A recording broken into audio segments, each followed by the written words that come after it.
So I will start off with just a little preamble here, and then we'll get going. All right. So welcome everybody to the fourth episode. We are still new of the Game Day Mindset.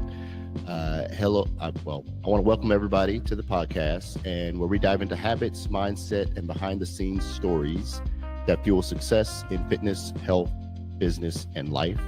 I'm your host, Jared Simon, and before we jump in, I want to make sure everyone is reminded of what the show is all about. The Game Day Mindset isn't just for athletes. It's for anyone showing up every day to be better than they were yesterday. It's about preparation, pressure, progress, and how we push through the moments that matter most. So today's guest, Dr. Amy Pearlman, is a urologist in South Florida and is doing many wonderful things in the health industry. One of those is being an advocate and a straight shooter when it comes to men's health. Essentially everything this show stands for. So Dr. Pearlman, welcome to the podcast. Jared, it is so good to be with you here today. You know, I think that's my new middle name is Amy Straight Shooter Perlman. I like it. I love it. I love it. No, well, I will read something. I mean, you'll know what I'm reading, but when I read it in a minute, it really brought those words to mind for me when I was trying to do a little research on you. Well, yes, welcome to the podcast. Thank you very much. Hopefully this isn't the first time we speak. I know that there are others in my sphere, game day sphere, that have reached out to you as well in the Florida area. So hopefully you can connect with them and you know, the long lasting relationship between you and us.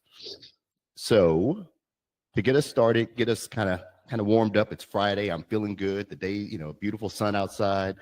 I will kind of do just some random questions at you and just kind of get our mind going.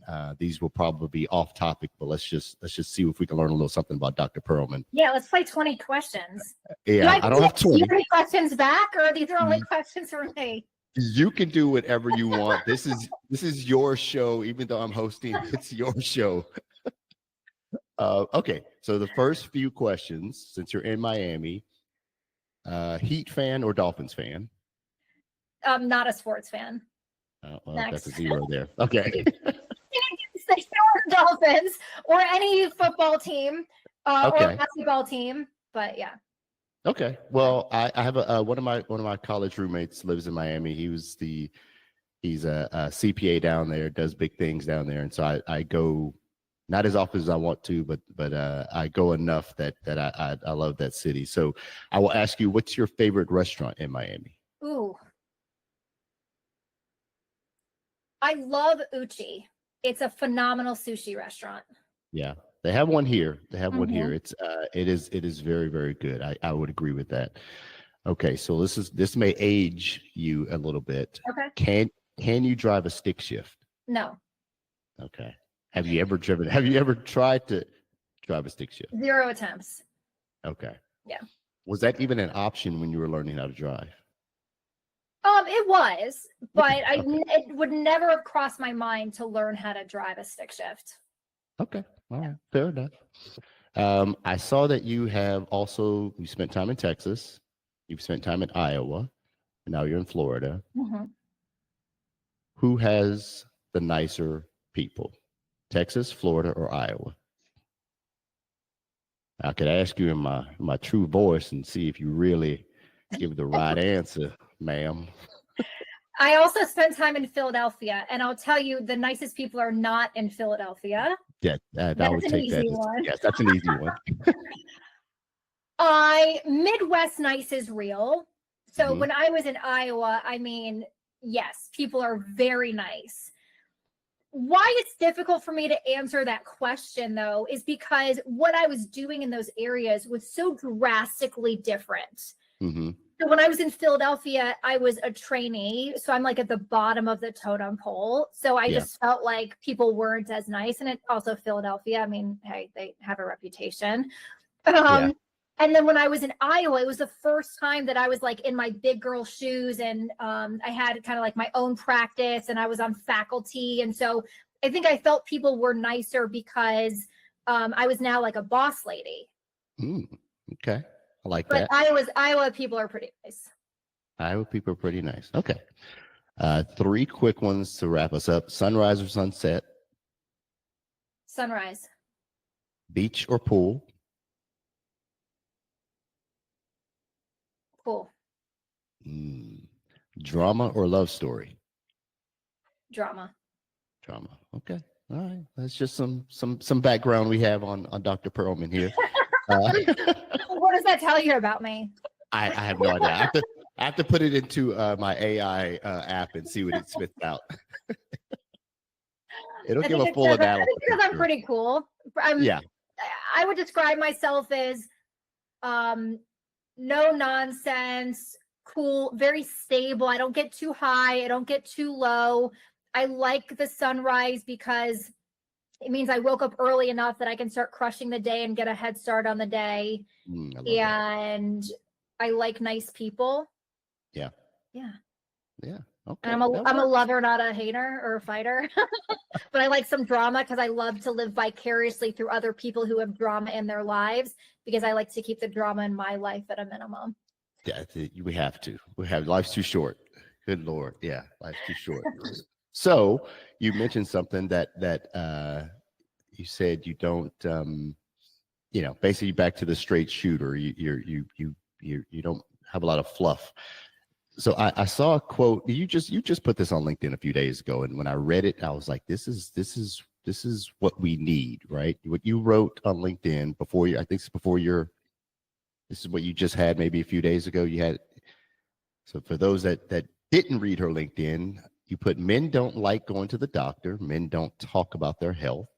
We've all heard it, but maybe the problem isn't the men. Ooh, that's where you had me. That's where you had my attention right there. Maybe the problem is that we've never trained enough doctors to answer the real questions.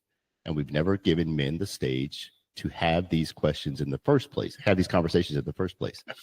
That's why I'm stepping out of my clinic into the community this month to talk about the stuff that actually matters to everyday men: sex, streams, steroids, sperm, size.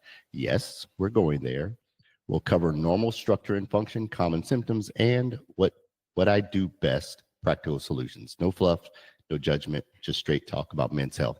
So that was just perfect. I mean, I need to put that on a poster board, put it outside our office, our clinic, so that people know you're getting straight to the fluff here. No fluff here. So when did this mindset kind of take hold that there is a bigger issue that's out there for this genre of ailments or of issues?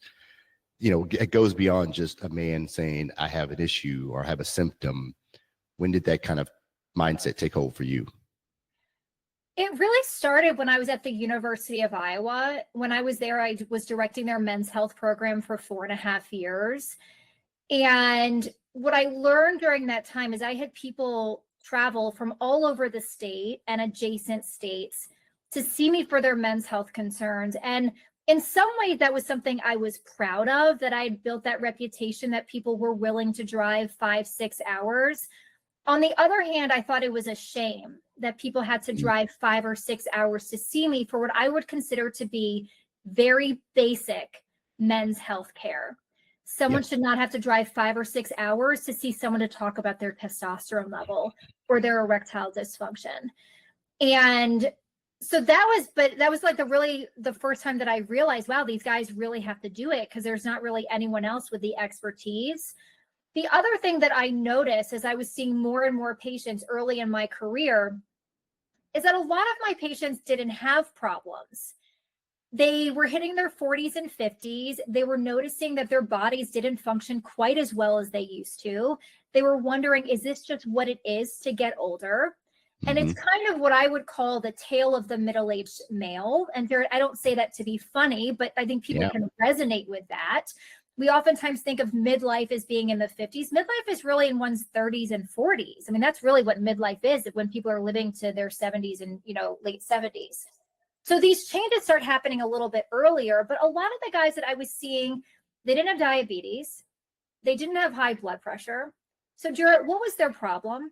When I'm in a typical healthcare setting, what's the diagnosis from which I'm going to associate their labs and therefore get insurance reimbursement? Yeah. There is no diagnosis. Right. Really, the diagnosis is the person is coming in, he wants to live his best life, and he's looking for some help. And despite many years of medical training, I was actually never taught how to help that person. And yet that was the ideal person for me to have these conversations with. So I think that's what initially I was like, well, where else are these people going to go? So then I thought to myself, well, I need to learn how to help the everyday men. Mm-hmm. And even for guys who, let's say, didn't have erectile dysfunction, some guys just wanted better erections without that diagnosis. So then the question becomes, well, how do I help that guy? So it's interesting now because whenever I do talks in the community and I get out of the sterile clinic environment, I typically will start my presentation and I have a PowerPoint slide of an elephant.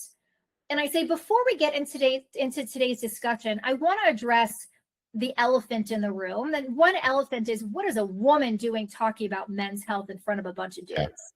You know? So we address that elephant first, which in many respects, the answer is, I don't know more about you than you do about yourself. I would never tell a man that. I think that's rude and insensitive because I don't have the lived experience. But when I sit down with someone in my office, I'm asking them questions for the sake of understanding because I don't have their body parts, right? Not just to check off some questions on some sort of checklist to, you know, check the box. And I've done a lot of schooling, right? So I say, you know, I have a lot of expertise. I've spoken to a lot of men. These are the questions that Bill asked and Juan asked, and so we can address those as well. The other thing that I'll mention in front of a room full of men is I'm going to assume that everyone in this room gets rock hard erections whenever they want them. And I'm going to assume that everyone in this room has amazing sex with their partners. But what if you want amazing, amazing sex? Or what if you want to have different sex? Or what if you know a guy named John who has some ED? Now you're the expert. So I like to come at this from a place of abundancy rather than from a place of deficiency. And I think that's when most of the guys that see me, that's where they're coming from as well. And they appreciate those conversations. Yeah, no, that's man, that's spot on. It's so much of what we try to convey to our patients as well, is that, you know, one, it's I hate the word dysfunction, erectile dysfunction. You know, I try to use sexual wellness as much as I can, just because, one, you're not, for lack of a better term, you know, from guy to guy, I could say this: you're not special, right? Meaning what's going on with you is going on with the guy next to you. That you guys just aren't talking about it. What's going on with me, right? It's we're all having some sort of issue. So it's perfect, and it is sad that guys have to drive or had to drive so far to find a place where, you know, where somebody would want to talk to them about this issue. Unfortunately, as you were alluding to, modern medicine isn't built for that middle ground where there's no life-threatening issue, there's no, you know, I just can't function issue. There's things aren't quite the same issue. And you know, I sat in that urologist's office 8 years ago, so we're on 8 years now, and they're like, oh, your testosterone's 400 and you're fine. And I'm like, so this is a story I could tell my patient is, I know what you feel, because then my wife sitting next to me is like, well, it must be you. I was like, no, it's not me. I'm telling you, something's not right. And this was never brought up. This was never an option, never offered to me. So I had to wait, 7-8 years until you find a solution. But the one thing I would say that women bring to the table, and there's two things that women bring to the table that you offer that I don't think, and I'm not promoting male doctors, they're great too, but one thing women offer that men don't is women naturally have a nurturing spirit that I think a lot of guys gravitate towards. At least I do, right? I gravitate towards somebody's really listening and just trying to solve it, as opposed to just giving me a standard canned answer. That's one. The other side is women you guys have a great memory. So great memory. Maybe we just take really good notes. Well, I'm talking about from the partner side. So I remember having 3 conversations three different conversations, three different people, and they were conveying to me that they want to send their husbands to me, and they all said the same way. We had a conversation, and he started responding in a way, and I said, "Hey, you changed. Something isn't right. You need to see somebody." And the third one finally clicked. I was like, "Yeah, I remember my ex-wife saying something like that to me. Kind of the same thing." And when I started digging in with them, they all said, "Well, yeah, I remember exactly how he was 20 years ago." Mm-hmm. And so I tell the guys, "Bring your wife. Bring your wife. She will answer the questions better than you. Trust me. Bring her." So it's phenomenal. It's phenomenal that you notice that you're handling it that way. I think it's great. Well, and to go back to your question a little bit too, I almost feel like guys have to make the case for themselves. Like they almost have to make it seem sometimes like to build the case for how much they're struggling, because if they're just struggling a little bit, or they don't quite feel like themselves and their testosterone level is 400, well then, dude, you're not struggling enough to warrant me helping you. Yeah. And there were a lot of guys that I was seeing that said, I've had to beg my primary care provider just to check my testosterone. Yeah. That's messed up. I love data, even if we're not going to do anything with it. If someone says, "Can you check this blood test for me?" Why not? What's the downside? It's right. Data. Yeah. Yeah. Very true. Very true. It's man, it's, we're it takes people like you to kind of get us there, but I think I see a lot of people changing their opinion on it, but you're right. It's a fight and a struggle. The interesting thing that, I don't know, it clicked in my head just the other day was we're all completely comfortable with the notion that, I'm going to lose my hair, that my knees start to hurt, that I can't lift as many weights, or, on and on. Right. But as soon as someone makes a comment that your libido changes, or that, my erections aren't as strong, a guy, no, it's fine. It's perfectly fine. So everything else in your body is failing, but that part is perfectly fine. Yeah, it's good. Again, it has to be some catastrophic thing for you to acknowledge that, it's not perfect. Yeah, it could be better. It's just the way it is right now, but we're going to fight it though. Yeah. So I had a really interesting thing happen to me recently, Jarrett. And it was after I was giving a talk on men's health, for June being Men's Health Month, at the Coral Gables Chamber of Commerce. We have a monthly, or every couple months we do like a healthcare committee meeting. And to go back to that point that you made, which is we haven't given men the stage and they actually do want to talk. So I gave like this 1-hour seminar, and I opened up the discussion about penile size, talking about what the averages are, what we can do about it if someone is concerned. And at the end of the session, I had a young guy come up to me and literally just gave me his penile dimensions, told me how long it takes him to climax, and he's like, "So like, what do you think?" And I never thought someone after a seminar would just say, "This is my length, this is my girth, what are your thoughts?" Yeah. But I think it was because I presented it like, "Hey, this is the average. I see a lot of guys that have some concerns.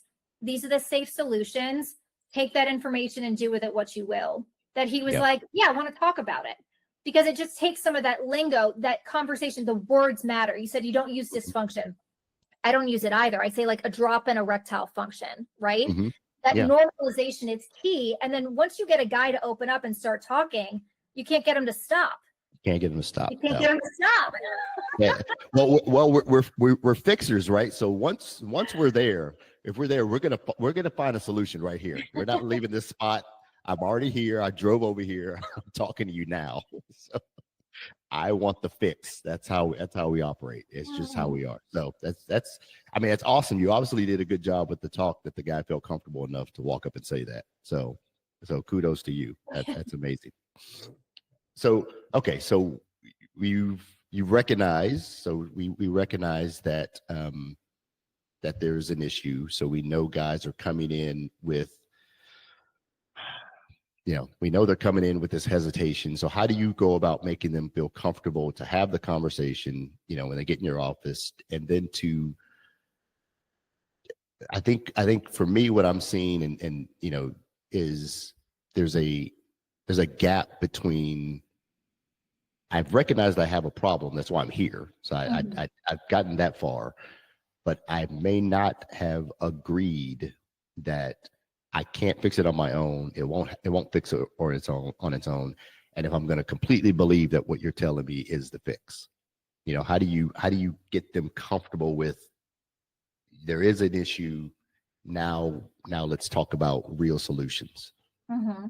So there are a couple things that come to mind. I would say the first thing and one of the most important is just having a digital platform where I post content, like you mentioned, like on LinkedIn, on X, on Instagram, on YouTube. And I just post videos of me educating on a variety of topics. And I do that for a couple of reasons. One is I want people to look at my content and to see and decide for themselves, do they like my message? Because I know there are plenty of guys that would never see a woman like me to talk about their very sensitive situations with, right? I acknowledge that. And so if someone watches my content and says, yeah, I don't want to see a woman, or I don't want to see Dr. Perlman, Jared, I take no personal offense to that. Right. I'd rather they know that information before they schedule an appointment, right? Yeah. And my hope is that they find someone with whom they feel comfortable having these discussions. That is my hope, right? I also know with some of that content, people are going to watch it. And initially they would have said, I would never see someone like Dr. Perlman. And after they watch my content, they see that's my doctor and they schedule an appointment. And I think it all probably evens out, right? My other goal with the content, because I rarely brand it under my clinic as Prime Institute. Most of the time, my content is, hey, I'm Dr. Amy Pearlman. I'm a board certified urologist with expertise in sexual hormonal health. And today we're discussing ... Yeah. Because I want this information to be helpful for even some of my colleagues, where maybe it's not their specialty, but they might want to direct my content to one of their patients to get some educational material. So I wanted to live outside of my clinic in a way where my message is not, you have to see me to get this type of care. Right. In many ways, my message is, you need to know this foundational knowledge about erectile function. So when you go to whomever is going to treat you for your concerns, you have the foundation that then allows you to ask thoughtful questions. So sometimes my goal is to give people the questions that they can then use to ask their provider.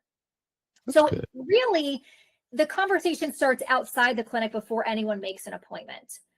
The online content can also be helpful after the patient leaves an office if they decided to schedule with me, because there's so much that we discuss in an in-person session. There's only so much of that information they can absorb, right? And so if they watch some of that content even after they leave the office, that's just another way for them to absorb some of that information.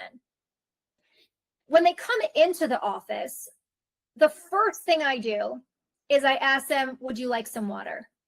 And if they say yes, I ask, would you like room temp or cold water?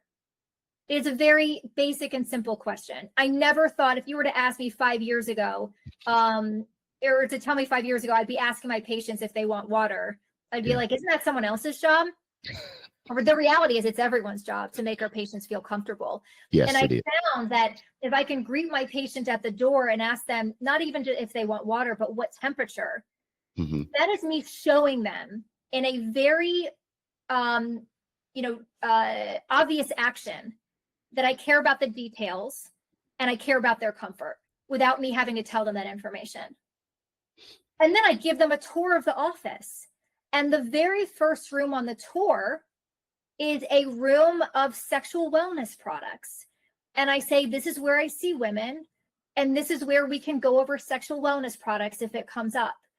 And I start with that room, which most people would say might be the most taboo office or the most polarizing office in my clinic. But I start with that room to help break the ice. Because then I can say, I know, have you ever seen something like that in a doctor's office? How cool are these items? And they also know, but I'm not just cherry picking them to take them there. It's just part of the tour. So if we end up going into that room, it's not because there's a problem. It's just because, hey, I take a lot of people in here. And then I show them where we have a lounge and we have a gym, and my sister has a room where she has all these different, nutritional, like it's like walking someone through a grocery store. And the reason why I show them the gym and I show them like the food pantry that we have at Prime Institute is that's also showing them that exercise and nutrition matters. It is the foundation. And if I have literally an entire room in my office that has healthy items, I think that's also shows them in an actionable way that food matters. Otherwise, why would I fill an entire room with it, right? Very true.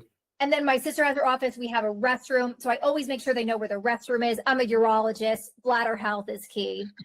And then I show them the procedure room. I think that's good to show them where I might be doing a procedure beforehand so they kind of know what to expect. Because a lot of guys, when they come in, I'm sure they feel the same way walking into really any men's health clinic. They can be nervous. They don't know what to expect. And then I bring them into my consultation room. And I'll give you a little tour here of my consult room here. This is where I spend most of my time. So I have a wall over here of testosterone products. I have items here that help people last longer and orgasm sooner. Also products that I can use for a penile enhancement. Then I have a sink here, which I didn't put that sink in there, but I use that as an analogy to talk about erectile function. So it's a handy little item there. And then I have a wall back here that talks about pelvic and spinal anatomy. I have this here. I know you like to use the analogy of someone coming in and their car's making some funky noises and and they need to get like a little bit of a tune-up, right? I have this picture here as a gift from a friend. I think about it, a lot of my patients are vintage cars, right? And sometimes they just need a tune-up, but it doesn't make their car any less cool or any less vintage. It's just everything needs a little tune-up at some point in time. And then I have a wall here that goes through all the different products and items to help with erectile function. I like having these items here. One is if I'm like, let's say they brought some blood work in and I'm typing in the blood work, the patient's kind of just like staring at me. It gives them something to look at. Right. You know, it allows me to break the ice. I can say, I know, isn't that stuff cool? Well, let me show it to you. Because I realize there are so many ways that we can help people. Actually, the relevant question, Jarrett, is not whether or not someone like you or I can help someone. The relevant question is, how does that person want to be helped? Right. You know? And so I show them all the items, because if I'm talking about something like a vacuum pump, or I'm talking about something like a supplement, it's important that they know how big the supplement capsule is. Some people can't take big capsules. I'd rather they know that before they pay for the supplement, right? Yeah. When I'm talking about a vacuum pump, I want them to know exactly how to use it before they purchase it. Because if someone comes back in and says the vacuum pump didn't work, it's not because the vacuum pump didn't work. They work. They just didn't know how to use it, or they bought one that was like too cheap and it's not a good product. Yeah. So people like transparency. They want to know what the product is that they're going to purchase, and then they'll use it if they know how to use it. But I don't like my patients buying something, getting it shipped to their house, realizing it's not what they expected, and then they're upset. So my practice is really built on transparency. This is what this is. This is how it works. This is how much it is, and this is how it might help you, and then they can decide whether or not it's going to work for them at this point in time. That's amazing. That's awesome. Follow up on two things you said, because you're right. I wonder how many women you see ask the question, what should I expect compared to the men? Because we get so many men that, I mean, that is the question. Probably 90% of them ask, what should I expect when I come in? We spell it out in every literature, exactly what you're going to get a free test. You're going to have a conversation, 45 minutes, you're out. What should I expect when I get in? Every time? Like, you guys really want to know. Like, nothing's going to happen to you. You'll be fine. It's safe. You'll watch a game on TV. It'll be great. How many guys and girls can you tell if there's a difference in that question? Well, our receptionists will they'll tell our patients kind of like what to expect on the phone before they show up. And I do like 90-minute consultations. So I want people to know that like they're going to be with me for a while. Yeah. You know, so I don't want them booking something an hour later. Like if they don't have enough time to sit down with me for an hour and a half, I tell them like, I don't want to rush this. And the reality is most of the time it's like me just sharing a lot of information and not necessarily the patient that's keeping me in the room. But I never want to feel rushed either on the patient's end or my end. The other thing that I think is helpful is I always say when I'm sitting down with someone, I say, before we get into the reason for today's visit, I'd like to get a lay of the land in terms of your overall health. Does that sound okay? And then I just understand their health concerns, just like do they have diabetes? Do they have high blood pressure? What medications are they on? That helps me set the scene. It helps me start to develop rapport with the patient before I ask them some of the most sensitive questions they will ever be asked in their life. How do you like to have sex? How does your partner climax? Do you come too quickly? Have you used a vibrator? What do you like in the bedroom? How big is your penis? Right? I mean, those are pretty invasive questions. Yeah. I would never start with those questions. So oftentimes I'm having a discussion with a patient. It could be 30 or 45 minutes before we even get into the reason for today's visit. What also has been helpful is I give people a bunch of packets with information. And the packets contain information that summarize what the research shows, what the guidelines tell us, what my experience has been with different therapies, with different patients, and perhaps most importantly, what my patients tell me, what works and what doesn't. And actually what some of my colleagues have told me too in terms of what they recommend. And so I go through each of the packets and I say, this is a lot of information. I'm not going to go through it page by page. And I understand some people say, I'm not going to read this. I need you to tell me what I need to know with the information I provided, right? So that gets on the expectation. Some people, they don't want to hear a big spiel.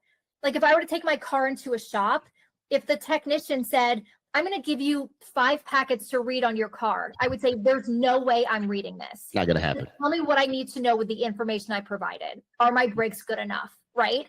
So I try to get that from the get-go. Is this someone who wants to talk? Or is this someone who doesn't want to bullshit and just wants to know what we're doing today? And I try to get that sense from the get-go, right? But I give them these packets and I say, if you leave my office and you don't want to read this stuff, you could literally put a booger in here and throw it out for all I care. But I'm going to give you the information anyway, because that way you don't have to take notes. You don't have to remember everything that we discussed, because I promise you the same message is also in these packets. But also when you get home, if your partner says, what did you discuss today with Dr. Perlman? You don't have to feel that pressure to remember it. You can just say, whatever is in these packets is what we discussed, right? It also is a good reference to go, something to look back at, right? Because people are going to forget different things. And it's also an opportunity for me to do the dirty work. And that's the same thing for my online content. Because when someone goes home, let's say I recommend that the person brings in a vibrator into the bedroom.